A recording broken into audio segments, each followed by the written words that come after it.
how to get a high market value or a high SMV physique or a highly attractive physique in the eyes of women, because this is different to how men view things.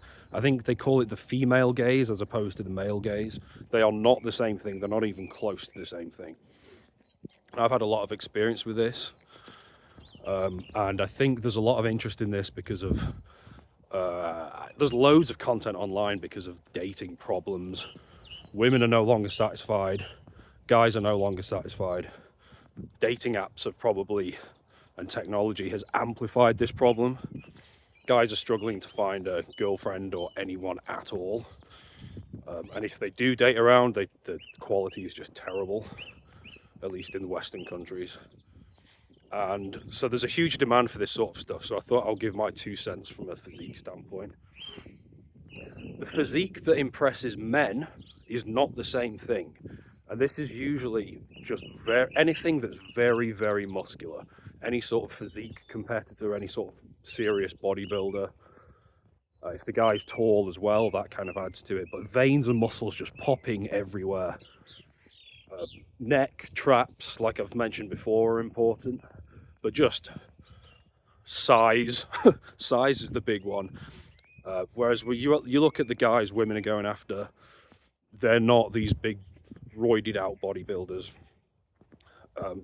Size matters if you want to get respect from other men. Obviously it matters a lot, but it's not going to be attractive. It's not a high SMV physique. So in the eyes of women, really it's more about the biological signs of like reproductive health. Really, it's broad shoulders, narrow waistline, and height, if you want to include that as a part of your physique. Broad shoulders and narrow waistline is where it's at, guys.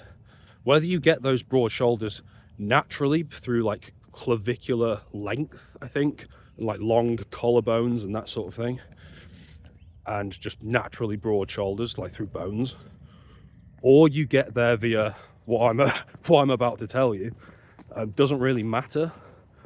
But it's and then a narrow waistline really is just an issue of fat loss. Some guys have it a little bit harder because they've got slightly wider hips and bigger rib cages. But again, in terms of what you can do about this, it's all about fat loss. Being lean, not having any bloat there. So this is one argument against lots and lots of fiber. Fiber's great for filling you up and making you lose fat more easily, but in terms of the immediate effect it has on your waistline, it's not the best thing. So if you're shirtless at the beach, don't have endless amounts of broccoli and sprouts and stuff like that before you go there. Not that you would, but anyway. Fat loss and wide shoulders. So the question is, if you're not born with really wide shoulders and that V-taper potential, how do you get there? Let me just back up a second, because some of you might not believe me, and if you don't believe me, I promise you're applying your own biases to this, and you're just assuming that the woman sees things the way you do. But it's not true. All you have to do is look at their behavior. Are they throwing themselves at Chris Bumstead lookalikes? Especially less handsome versions of Chris Bumstead. They're not. Look at the guys they're swiping right on Tinder. Look at the guys they're actually going out with, and not just settling for, but like actually want to be with. They're never roided out monsters. They're never overweight. They're always lean, and ideally they have the V-taper as well. So yeah, in terms of how to get the wider shoulders, and if you're not born with them, it's wider lats first. The lats are a far bigger muscle that can reach and stretch far wider than your medial deltoids will. Your delts here are tiny in comparison. You can get them bigger and get an extra inch of width on each side, and that will make a difference, but it's nothing in comparison to what your lats can do. Your lats can stretch several inches wider on each side. So the first thing you've got to do is build bigger lats. That's lots of pull downs, pull ups, and if you can do heavy weighted pull ups for reps, now you're really going to be building big lats. Obviously don't jump straight into that. Start with pull down, start with what you can do, build a strong base and gradually work your way up. But that's how you build big shoulders. It's the lats first, then it's the delts. Things like overhead pressing, side raises, that sort of stuff. And combine all that with very low body fat.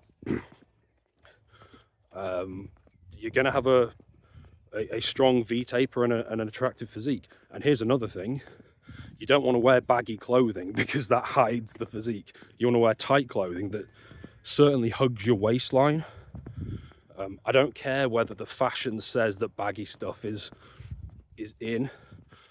The truth is, if it's baggy, you're not showing off your V-taper. If it's clinging to your waistline and your shoulders, it's going to show off your waistline, your V-taper, and show the world what you're working with, so to speak.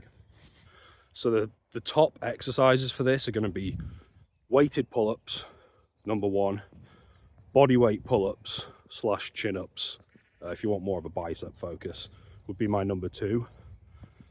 Number three would be pull downs. And then number four would be everything that hits the side delts. So military press, and then number five, side raises. And I would do military press before side raises, because the side raises you can do light weights for really high reps, just get a massive pump going. Do that for many months and get the body fat down, and you will have the kind of physique that I'm talking about here.